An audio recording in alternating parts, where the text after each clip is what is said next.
about something that trending lately, especially among students.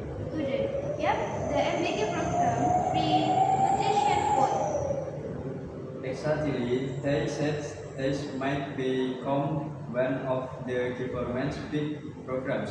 And to be honest, we students are the ones who feel the impacts the most.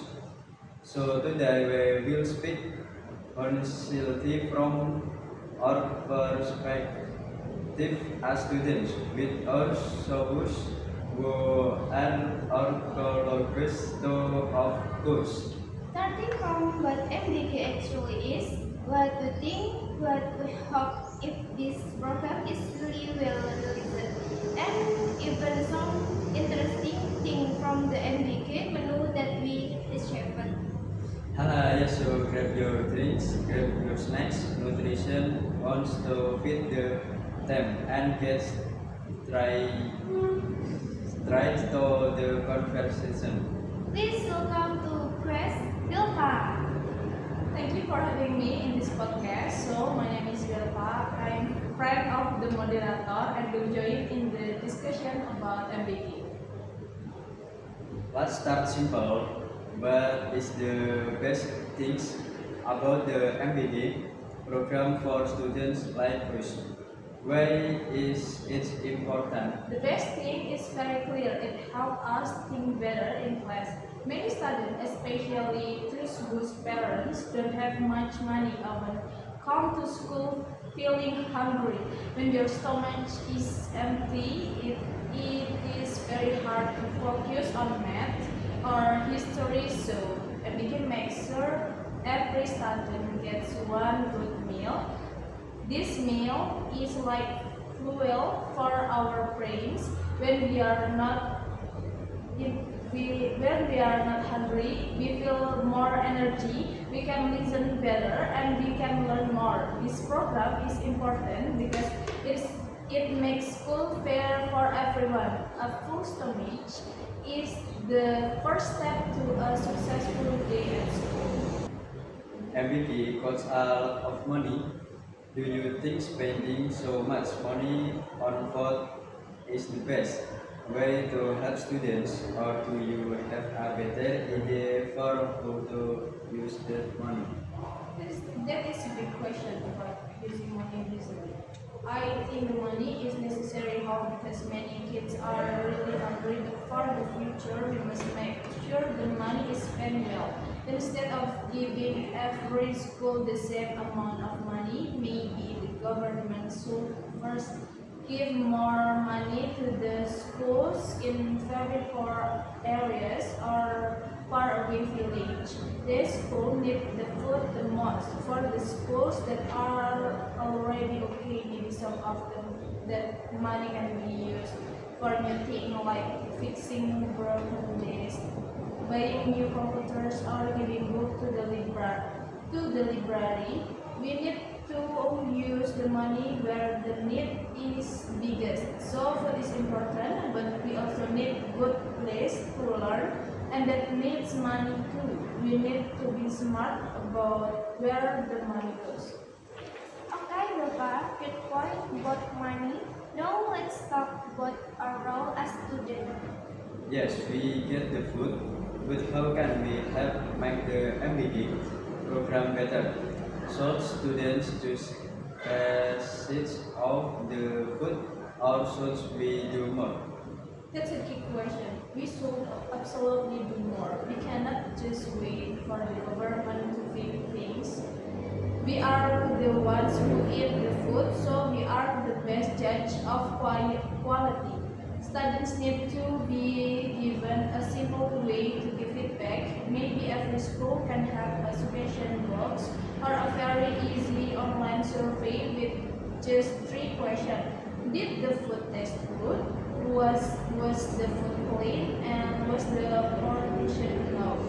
If the school checks this answer every week, they can quickly tell the food supplier to change things. Students must become quality inspectors for the program. I like that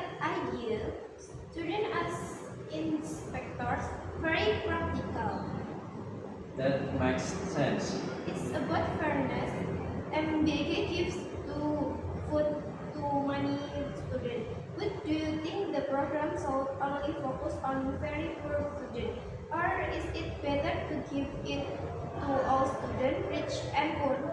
This is hard choice, but I think it is better to give it to all students. Why? If the program is only for poor students, it becomes a poor people program.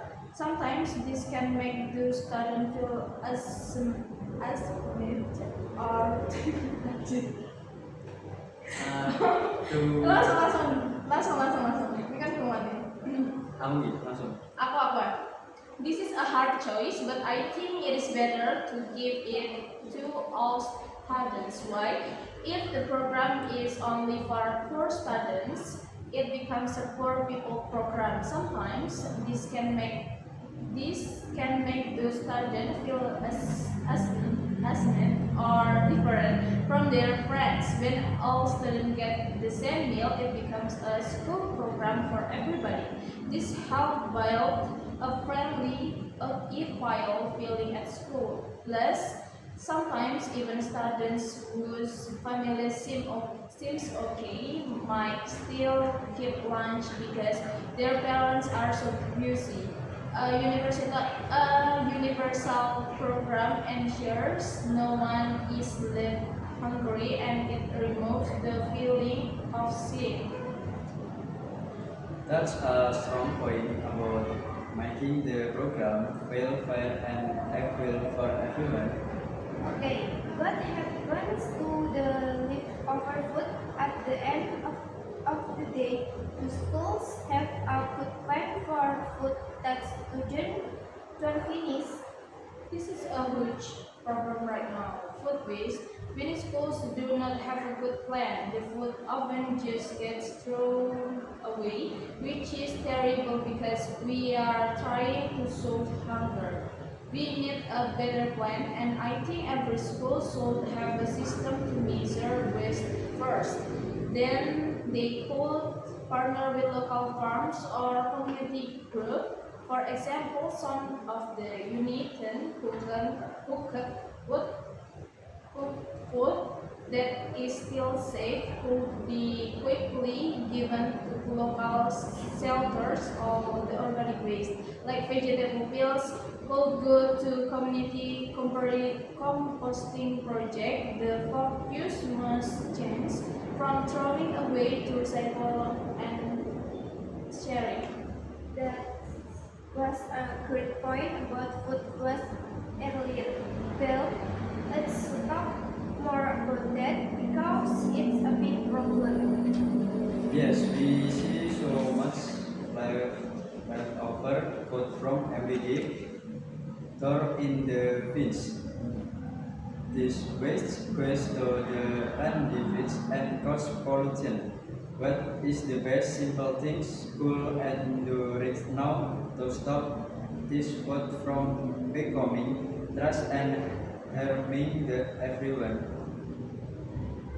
This is a very serious problem. Throwing away the food is not just a waste of money, it's bad for the planet because food in landfills makes a lot of methane gas, which is a powerful gas that makes the earth hotter. The best, most simple thing schools can do immediately is to start a local composting program. They don't need a hug, expensive machine that just need a big space outside with 2 or 3 bins, the leftover raw food scraps, and even some cooked from can be put into these bins to break down slowly. This finished compost is then a rich soil that the school can use for the small school garden we talking about earlier. This way, the waste does not to go the trash. It does not make pollution, and it helps the school grow more food. It is simple, circular solution that cleans an environment and help the garden grow. Cycling food waste is very modern and smart. Question, what is the one big dream you have years from now, what should it look like? My dream for MBK is 5 years. In 5 years, is that it should be a model program that other countries copy. It should not just be about giving out a box of food. It should be a system where every school has its own small kitchen and maybe even a small school garden. The students could sometimes help grow the food, and the school kitchen could cook the meals. Every day, this teacher students about healthy eating, farming, and responsibility. That food,